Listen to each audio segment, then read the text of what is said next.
Political podimas பார்வையாளர்களுக்கு அன்பும் நன்றிகளும். இவரே குண்டு வைப்பாராம், இவரே எடுப்பாராம். முதல்வன் படத்தில் ரகுவரன் பேசும் டயலாக் அப்படியே நம்ம பிரதமர் மோடிக்கு பொருந்தும். ஜிஎஸ்டி வரியை போட்டு மக்களை வதைத்த மத்திய அரசு தான் இன்றைக்கு வரி குறைப்பு செய்துவிட்டு பெருமிதப்பட்டு கொண்டிருக்கிறது. வருமான வரி நிவாரணம் மற்றும் ஜிஎஸ்டி குறைப்புகளால் மக்கள் 2.5 லட்சம் கோடி ரூபாய்க்கு மேல் சேமிக்க முடியும். அதனால் இது சேமிப்பு திருவிழா என்றெல்லாம் கலர் கலராக ரீல் விட்டிருக்கிறார் நம்ம பிரதமர். இன்னொரு பக்கம் ஜிஎஸ்டியை குறைத்த நிதி அமைச்சர் நிர்மலா சீதாராமனை தமிழ்நாட்டின் 2வது அம்மா என தமிழக பாஜக வர்ணிக்கிறது. அன்னபூர்ணா ஓனரை மன்னிப்பு கேட்க வச்ச நிர்மலா சீதாராமன் எப்படி அம்மா ஆவார்?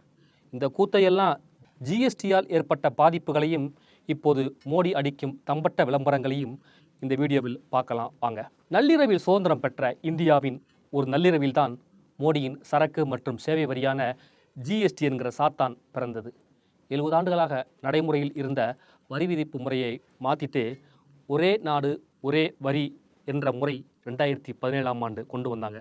ஜிஎஸ்டியை மன்மோகன் சிங் ஆட்சியில் அறிமுகப்படுத்திய போது ஜிஎஸ்டியை அமல்படுத்த விட மாட்டேன், என் பிணத்தின் மீது தான் ஜிஎஸ்டியை அமல்படுத்த முடியும் என்றெல்லாம் வீராவசனம் பேசிய அன்றைய குஜராத் முதல்வர் மோடி தான் பிரதமரான பிறகு அதே ஜிஎஸ்டி எனும் அரக்கனை நாடு முழுக்க அமல்படுத்தினார். ஜிஎஸ்டி பொருளாதார சுதந்திரம் என புகழ்ந்தார். காங்கிரஸ் அறிமுகப்படுத்திய வடிவத்திலேயே ஜிஎஸ்டி அமல்படுத்தி இருந்தால் பிரச்சனையும் எழுந்திருக்காது என எதிர்க்கட்சிகள் குற்றம் சாட்டுகிறார்கள்.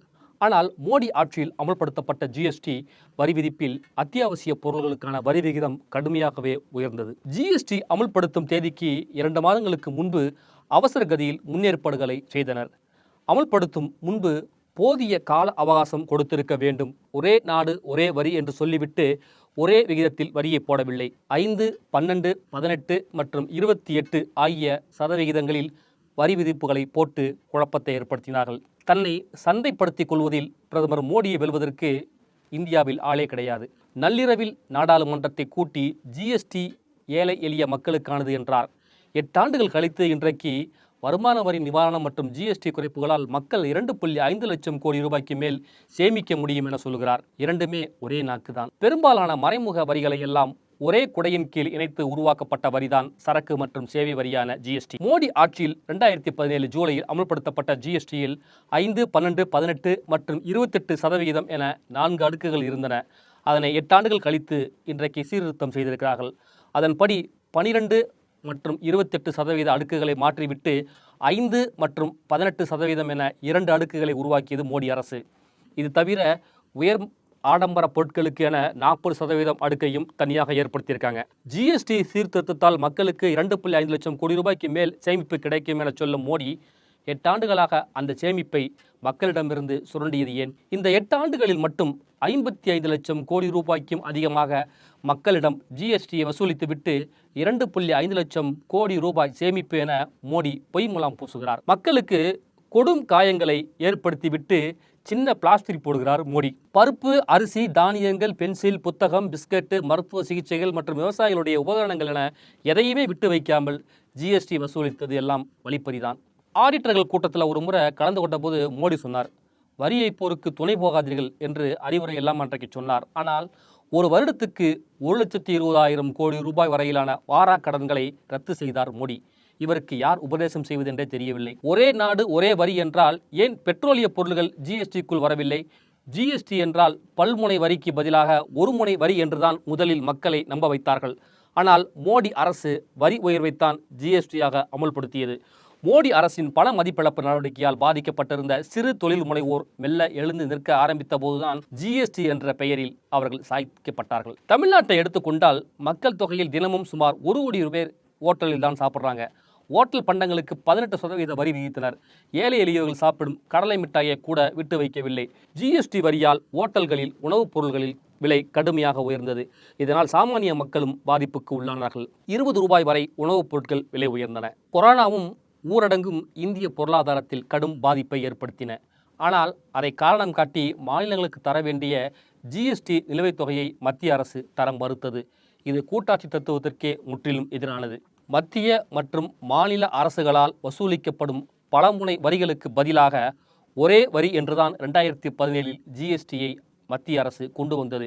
இதனால் மாநில அரசுகளுக்கு ஏற்படும் வருவாய் இழப்பை ஈடுகட்டுவதற்காக தொகையை 5 ஆண்டுகளுக்கு மத்திய அரசு வழங்கும் என்று அன்றைக்கு உறுதியெல்லாம் கொடுத்தாங்க. ஆனால் 3 நிதியாண்டுகளுக்கு தமிழகத்துக்கு வர வேண்டிய நிலுவைத் தொகையை கூட மத்திய அரசு வழங்கவில்லை. மற்ற மாநில அரசுகளும் இதே கோரிக்கையை முன்வைத்தன.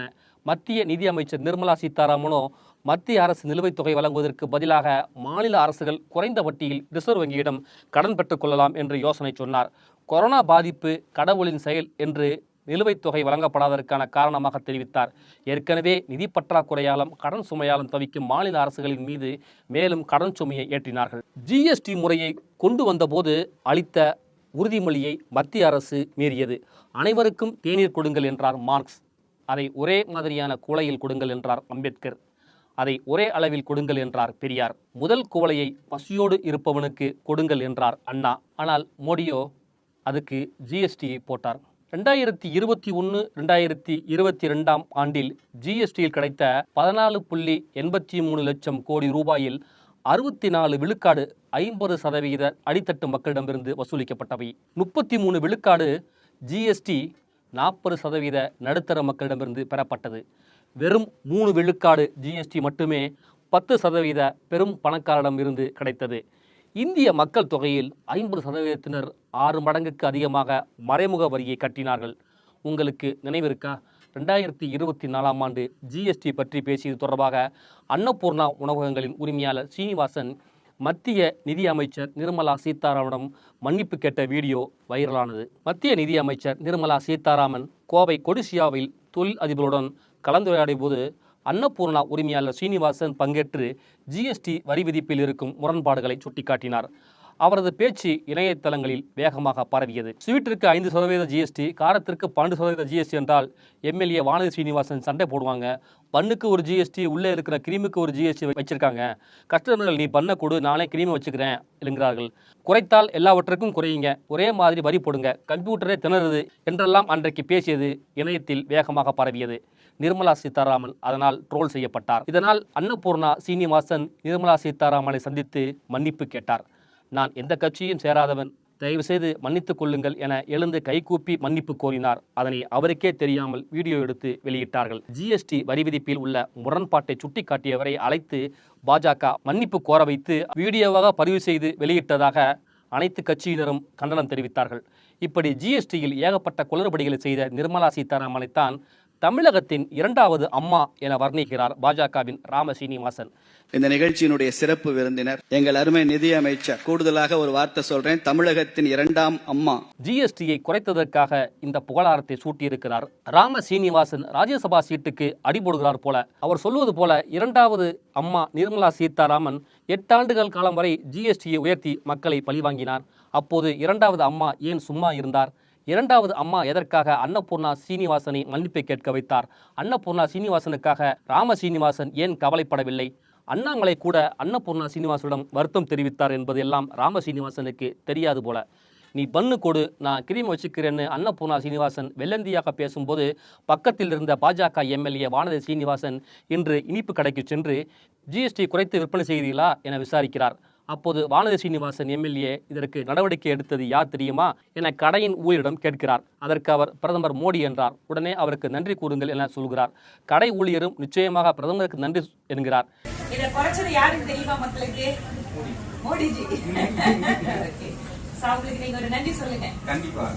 இதற்கு முன்பு ஜிஎஸ்டி வரியை போட்டது மன்மோகன் சிங் ஆட்சியா? அதுவும் மோடி ஆட்சி தானே போட்டது.